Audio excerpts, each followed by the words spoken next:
Take care. Bye. Bye. 8:58. Let's keep it going in the KUAM News Zoom room. I told you guys to get your lawyer jokes ready. JK. Jackie's like, I didn't sign up for this. Let's go. 2 of the 3 left. Right. So we have in our KUAM News Zoom room, we have Attorney Jackie Terlahi, Attorney Tom Fisher, and Attorney Rachel Zuzu here. All 3 of them have something in common, and it's not that they're all attorneys. They're representing clients who are currently in what we like to refer to as quarantine jail, for lack of a better term. So I guess we'll just, good morning, first of all. Good morning. Morning. Morning. So I got Morning. three lawyers walk into a Zoom call, and I get Jackie. We'll just start with you, right? Because we had Rachel on, and we know that Mr. Egros's case was heard Friday. The judge had made what I thought was a pretty eye-opening ruling. Bring us up to speed, Jackie. Have you filed something already, and what did you file? Yes, I represent Marcus Lang. Mr. Marcus Lang was on your show a couple of days ago, and essentially he is being held against his will at the Westin Resort.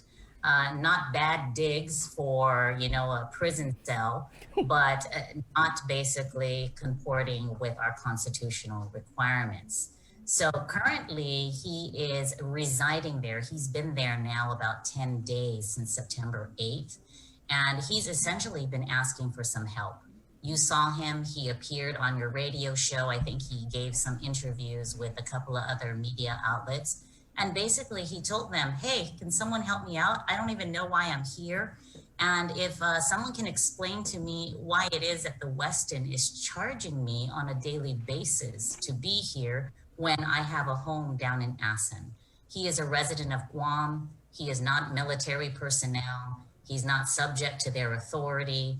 And so essentially what we've been told at this point, according to the complaint, all right, and this is what I'm speaking about is what he's alleged in his complaint, is that we reached out to the Department of Navy and we were informed that we need the permission of the respondent, who is Department of Public Health, and the Office of Guam Military Buildup to release him due to the quarantine that is being imposed on everyone. So essentially what we're doing is we're asking the court to let him go. We're not asking the court to allow people to run rampant on this island with COVID-19. We understand that there is a need for restriction. Mr. Lang wants to simply go home to his wife, who is serving the community. She's a doctor. She's a physician, and she's treating COVID-19 patients. So he'd like to be at home with his wife and to finish his quarantine at home. But he's not being allowed to do that, and he's being compelled to pay for a mandatory quarantine that he never consented to. So that's essentially it. Well, that's a lot. Yeah. Yeah, definitely a lot. I agree. So it's a lot for the court to have to deal with, but I think it's extremely important that people who find themselves in this kind of situation speak up. If Mr. Lang didn't reach out to the media outlets, Mr. Lang technically would still be sitting there without any light at the end of the tunnel for him. Did he ever have an opportunity to hear back from Vera Tapasnia from the Guam Buildup Office? Any update on why he is there and not over at the Ducid Outrigger? That seems to be the million-dollar question for these entities. So I think everyone's trying to figure that out. There has been no status update that has been provided to me as far as today. Right. We'll take it over to Attorney Tom Fisher now. Tom? Good morning. Good morning. Thanks for joining us. What can you tell us about who you're representing? Well, I don't feel at liberty to actually divulge the name at this point, but the issues, I think, across the board are very similar. We are trying, each and all of us are trying to get the government of Guam to act within the parameters of the quarantine that they themselves have established. Right now, you could hear from Jackie and her client, there's frustration since the rules seem to change. What day is it? And we'll tell you what rules are to be applied. We started, Rachel and I started, I guess, about 2 or 3 weeks ago with a young man who was in quarantine and came to Guam wanting to attend a funeral, tested negative, followed all the rules and regulations that the Department of Public Health and Social Services had established. He had a right and should have been released days prior to when he actually was. And the whole issue there was just to get the government to obey the rules and regulations that they themselves have established. And they're not doing it. And I can represent to this day that they're not doing it. I think all of us, Jackie and Rachel, would agree that these people are suffering physically and mentally, but they're also suffering a constitutional injury. We all appreciate the gravity of this pandemic. There's simply no question about that. And we all appreciate the fact that the administration and all of us have an obligation to do what we can to limit the effect of it, but we are not going to sacrifice our constitutional liberties on this particular altar. We can't start cutting away at these liberties and expect to preserve them into the future. This is particularly true, for attorneys. We have an oath to protect the Constitution of the United States and the laws of Guam, and we are not going to just lay down and watch these particular liberties melt away because we're frightened. We're worried about the extent of the pandemic. Rachel? Good morning, Chris and Sabrina. Yes, and I have filed a petition on behalf of Janella Cruz, which will be heard this afternoon. And in Ms. Cruz's case, the same thing. It's a resounding concern that the government has deprived these individuals without due process. And the court was very clear in the EGROS decision that public health has done exactly that since sometime in April. And instead of taking the opportunity that the court gave public health to comply with the law and file a 19605B petition by 4:30 p.m. on Monday, it decided instead not to do so and go forward and actually ask the court to reverse herself on her decision. So what's interesting is that the issues that public health has raised for reversal have nothing to do with the 19605B compliance. It's simple. All public health has to do is to comply with the restrictions of law before they can deprive my client of her freedom. In Ms. Cruz's particular case, she wasn't even a traveler. And this mandatory quarantine in a government facility applies supposedly to all inbound travelers. And Ms. Cruz was simply at the airport premises and there to pick up her minor children. And in her particular case, they say that she consented, that she voluntarily decided to get on this bus and get into a government facility. But as a parent myself, it's hard pressed to find consent when the alternative is that you must abandon your children or that your children are taken away from you. Those are her choices. So there is no consent in that context. What do you guys make of this, what looks to be, to me anyway, like an inconsistency in who's allowed to get out of quarantine early? In the case of Mr. Lang, he's clearly defined as an essential worker, yet he's being held in this DOD quarantine facility, right? And then we see cases where the people who are being labeled as essential farmers are getting out. So what do you make of that? I mean, because we're here and I understand, like, you guys are arguing for people who don't have COVID and who, and in the case of Mr. Lang, at least are essential but not getting released. And then on the other hand, it looks like we got the pari system going on, pari pandemic, where so-and-so knows so-and-so, and they could get out early no matter what, even if the government's mandating 14 days. Chris, let me take it on your question anyhow. First of all, I want to be clear that each of us represents a client. And as much as we don't like kind of discriminatory systems or favorite systems or old brother kind of systems, the fact of the matter is that we each represent our clients, and we have to do the best that we possibly can for each of our clients. Now, has a DPHSS engaged in conduct that is so arbitrary that this travel quarantine should be modified? Perhaps. That's the question that the court has to answer. The court has already said that the conduct of DPHSS looks like it's arbitrary in the EGROS decision.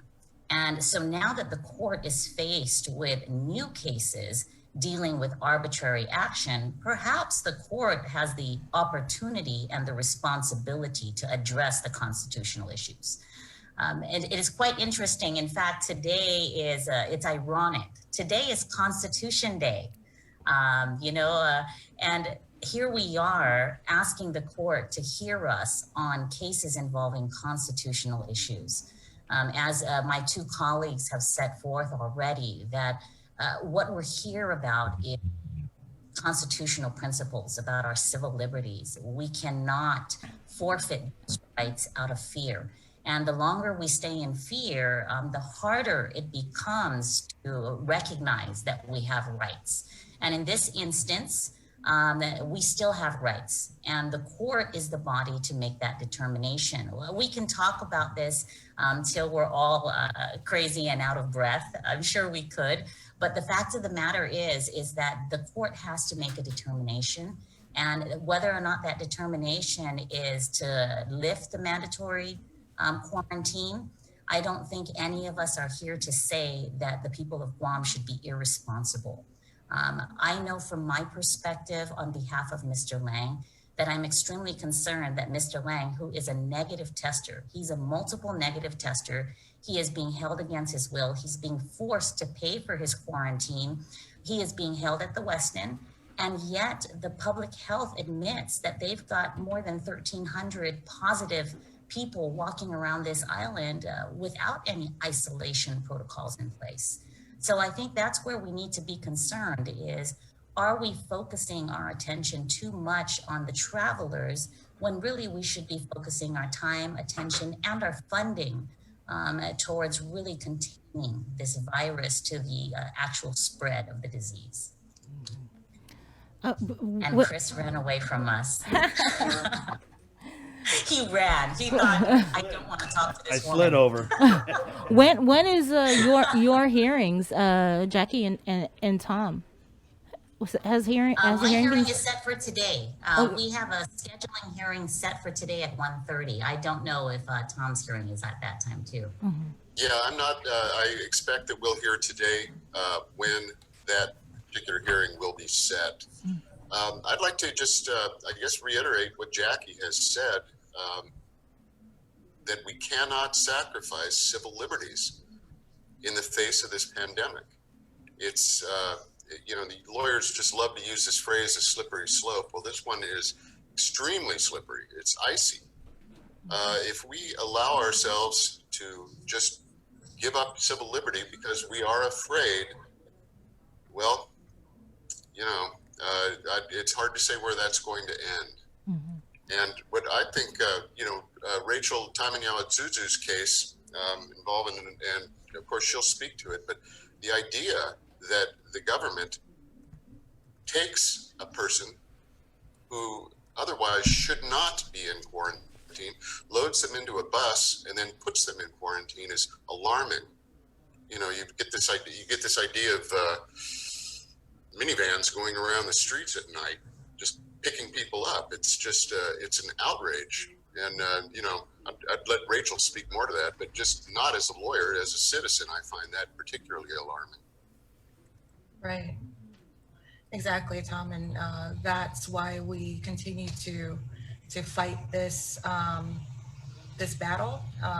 You know, in the Egros case, we made a significant step forward, and it just shows public health's conduct shows their disregard for following the regulations in a pandemic. They are authorized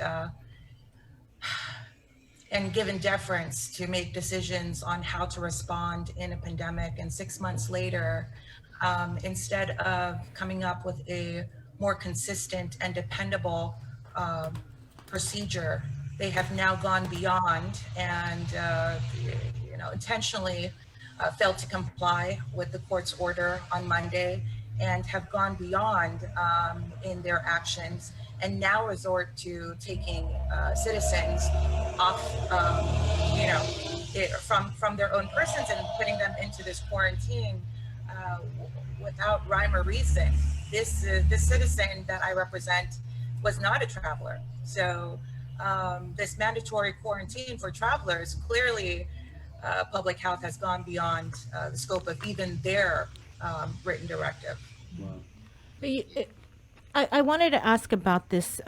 This isn't quarantine, but it does deal with constitutional rights. And since it is constitutional day, as Jackie mentioned, there was this article, I think, and a decision that came out on Monday, where a federal judge struck down Pennsylvania Governor Tom Wolf's orders restricting mass gatherings and shutting down businesses. And I'm just wondering, are you guys hearing anything out there on the street, or maybe even your thoughts on a decision like that? I'm going to kick this to Tom. Oh I'm gonna yeah, kick this yeah. to Tom. Let's kick it to Tom. Tom. Okay. Yeah. Thank you, Rachel. Yeah, the issues were almost exclusively constitutional in that Western District of Pennsylvania case, and we are suffering the same sorts of injury that the plaintiffs in that case did. I was reading an article this morning. You know, the business community is up in arms about this. There is a wholesale economic collapse going on this island.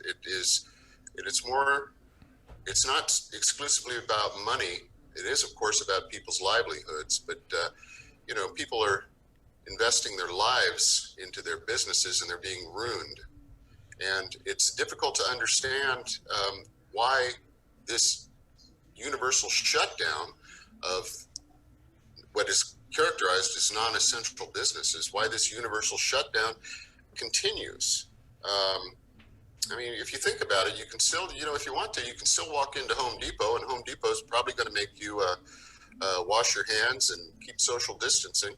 Well, if it's okay to gather in Home Depot, why isn't it okay to, you know, gather at any given restaurant or bar, so long as social distancing is practiced, and et cetera and so forth? It's peculiar that these businesses have to bear the weight of this almost by themselves. Their ability to make money, the ability to support their families has been taken away. And the damage goes well beyond the individual business. I mean, what's the unemployment rate on Guam, realistically? At this point, I'm sure it's well north of 50%. Government revenues, you know, once the federal government turns off the tap, are just going to crater, which means that government services are going to crater. Tax, or you know, trash pickup, to healthcare, to policing, all of it. We can't just sit back and you know, watch the smoke curl above our economic head. So, you know, that was the thrust of the article today. You know, it was a cry for help from the business community. And, you know, it's not that these guys are a bunch of greedheads that want to make money. We're a small business, and everybody here is a small business. You know, we have deep concerns about the welfare of the people who work for us. I guess I'm just You know? surprised that we haven't seen any businesses come forward. Yeah. I mean, especially when you see protests out on the street. Yeah. Are we anticipating anything, Tom? Could you repeat that, please? Are we anticipating any businesses filing anything anytime? being represented Well, by any of the lawyers here. I wouldn't be surprised, and I would expect it to happen sooner than later.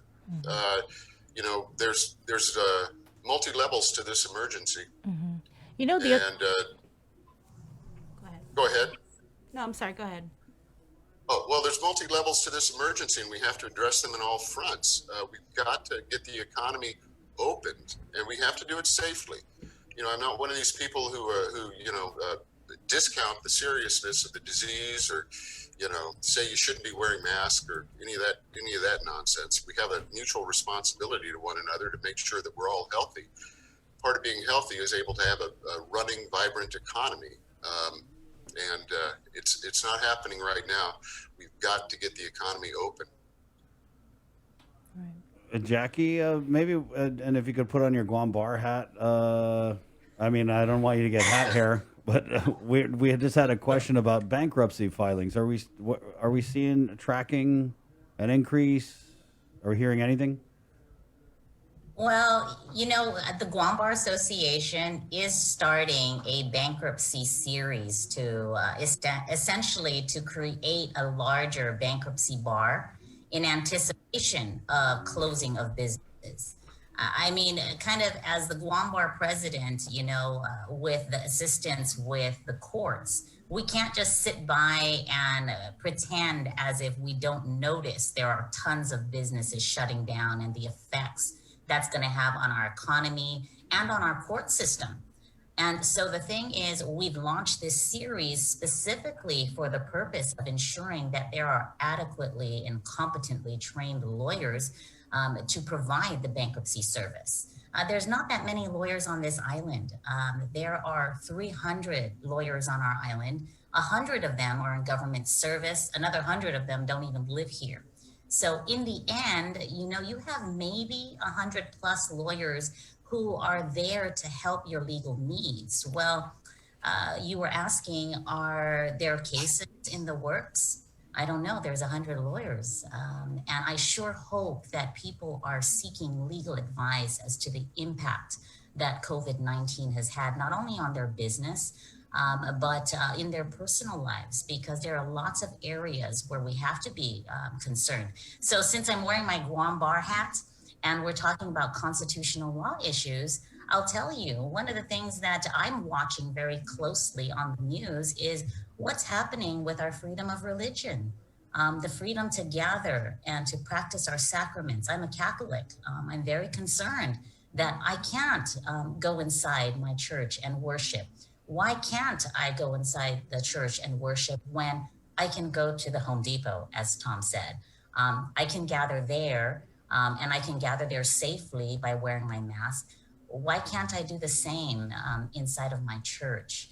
And so is the government impeding a right by prohibiting my entry into my church?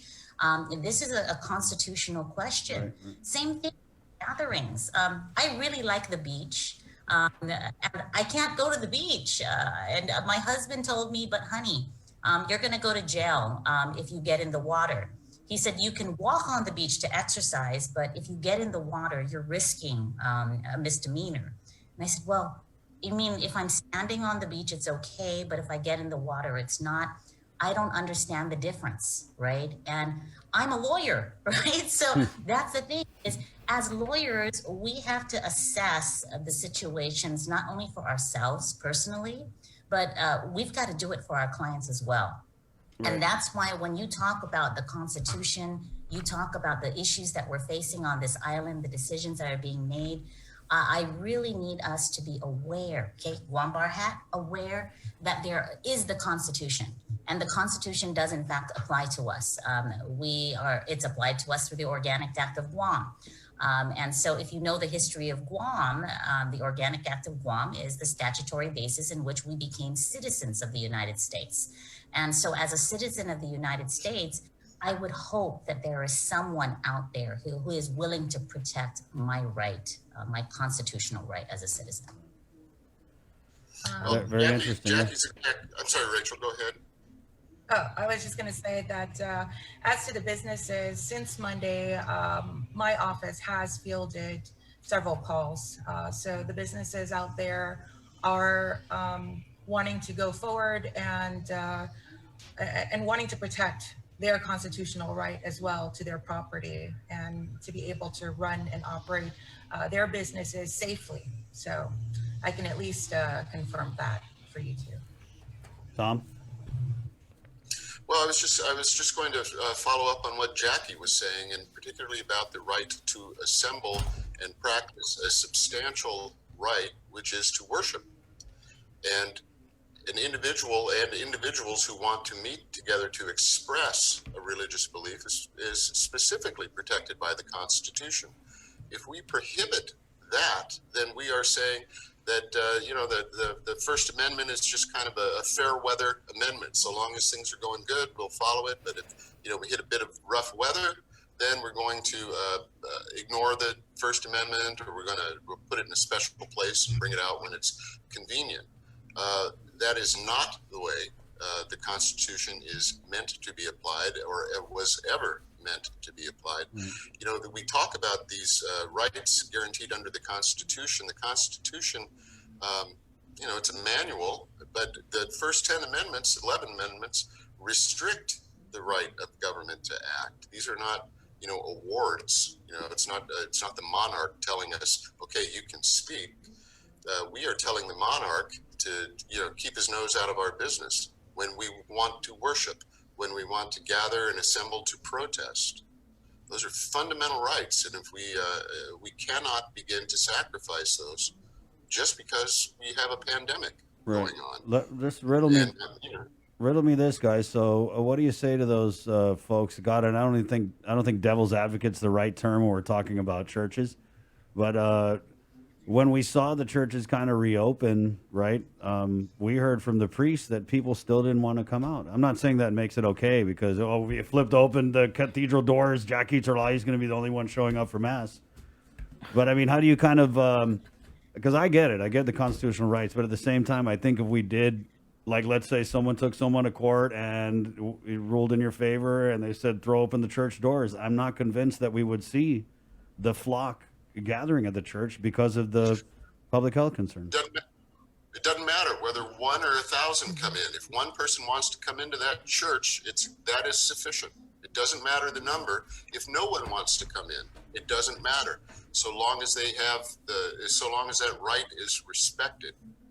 So, the observation that, a priest says, well, we opened the doors and nobody came in, I'm not sure that is really relevant to the preservation of that liberty. Right on. All right. Jackie, so when are we going to get you on about this bankruptcy stuff? You know what? Yes, I will be happy to get on to talk about the bankruptcy issues. Okay, I know you've been hounding me, but we're working. While we're in PCOR 1, we are still trying to make sure, as the Guam Bar, that we're having sufficient continuing legal educations for our attorneys, so that our attorneys can take advantage of this time via Zoom as well. Right. So you'll hear from us. That bankruptcy proceeding starts next week. It's on the 24th, and our attorneys who want to register now can register on our website, which is fantastic. The next series, we intend to open it up to businesses and to creditors as well, so that they can also learn about the impact of bankruptcies in our jurisdiction. So we're not just confining it also to lawyer education. We also intend to do a public outreach education as well. Nice. If I could just butt in here quickly. Jackie's talking about this essentially continuing legal education. Both Jackie, Rachel, and myself, when we file these petitions on behalf of these people who are essentially imprisoned in the West End, or whatever hotel they are in, these people are actually charged, I think, $300+ to file a petition to get out. So they have to pay. These people are, by and large, they don't have deep pockets, or maybe they do. It doesn't matter. So I'm wondering whether or not the Superior Court of Guam might weigh in on this and waive the fees that they ordinarily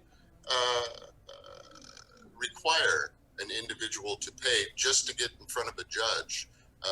you know, you got the government coming in and throwing you in prison, and then you want to get out, and they're going to charge you money to try and get out. It seems, It's like bail. Right. well, I'm yeah. gonna But I mean, it's no guarantee you're getting out, though. Sorry. So maybe So we can. I want to jump in here on that note as well, because the government in its motion for reconsideration is asking the court to reverse herself on the award of attorney's fees and costs. Under the emergency statute, public health, the government is responsible for the payment of a person's attorney and for the cost of going before the court to ask for release. This is just another supporting factor that public health is intentionally trying to keep these individuals away from exercising their right, depriving them continuously, not only of their freedom of movement, but also their freedom to their right to counsel and their right to a hearing, their right to go before the court. These people are travelers, and so you all know how much it costs just to travel off island and to come back. And now to say, on top of that, you have to go out and retain your private counsel as well. You have to pay $300 before you get before a court. Even when the statute requires public health, the government to pay for these expenses. Now the government is saying, no, we don't want to pay for it.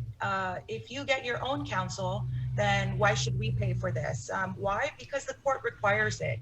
And if you don't give these individuals their notice and you don't inform them of these rights, they're never going to be able to go before the court. And I suspect that that's a major factor in why some people just ride out this 14-day imprisonment. Right. So then maybe you could Chris, just. you know, a question that has occurred to me, right, is we have statutory authority that says DPHSS is to provide the attorney and pay for the costs. We also have statutory authority that says the Attorney General is responsible for ensuring that the government acts in accordance with our laws. Well, I don't know, a question that occurred to me is, you know, perhaps I should call Mr. Camacho and ask him, why is it that his office isn't representing these individuals? Why is it they're having to retain private counsel for this? Shouldn't DPHSS have their own private counsel to represent them? In terms of this type of question, where there's an allegation that the government has imprisoned individuals unlawfully. So, I mean, these are important questions and somebody should ask them, and, you know, which is why I'm throwing the question out. And then, Well, guess Chris, what? Guess who just asked to jump on the show tomorrow? Well, yep, Attorney General leaving Camacho, so we will ask him. And you took it free though I said hi, okay? Right. Hey, Prim, what's up, Prim? This brings me back to the quarantine, Right. not quarantine, but quarantine. It was contracts. Right. Yeah. And who's representing who, but Right on. it's a whole nother So the show. remedy, I guess, if you guys just would the remedy be returning residents? Because it does seem to be the thread here is that we're talking about returning residents coming into the island with negative COVID tests. Just let them go home. Yeah, I think we've got responsible citizens of Guam. Mr. Lang wants to go home. I mean, he is a tax-paying resident of this island. He has a home and he's being charged. Why is he paying the Westin? Who authorized the Westin to charge this man when everybody else who was staying at the Dusitani is getting free service there for their mandatory imprisonment? So the fact of the matter is that there seems to be a different treatment that's going on, and that's what our laws don't support. Our laws say when we apply a rule, the rule has got to be applied evenly. And in Mr. Lang's situation, he's been treated so differently, and the question is why? What makes Mr. Lang so different? And that's the reason why we have brought the issue to the court. Same thing with Ms. Zuzu and Ms. Cruz. Why is Ms. Cruz so different? Why was she dragged into court or into mandatory imprisonment, which required her to go to court? And so the thing is, as citizens of this island, we want to know what the rules are And, what we're doing here is ensuring that the government is acting within the authority granted to them. I think the Supreme Court has used the word unfettered authority, right? Simply, a pandemic does not give the government unfettered authority to trample on constitutional rights. That's the bottom line. Thank you. Tom, maybe I'll check in with you later this afternoon to find out how sooner than later is. All right. All right. Thank you, Rachel. Thank you, Hey, you guys. got any lawyer questions, Bree, while we got them on here? No. All right, thank you, Thanks, Jackie. guys. You have a great day. You guys too. too. Okay, Tom, Rachel. See you guys. Bye, Thank guys. you. That's 9:33. We'll take a short break and we're gonna. Lawyer question. I'm just saying. Matter of fact, not for on the air. Right. Thanks, Tom. See you. It's 9:33. We'll take a quick break and we're gonna come out and close out the show with.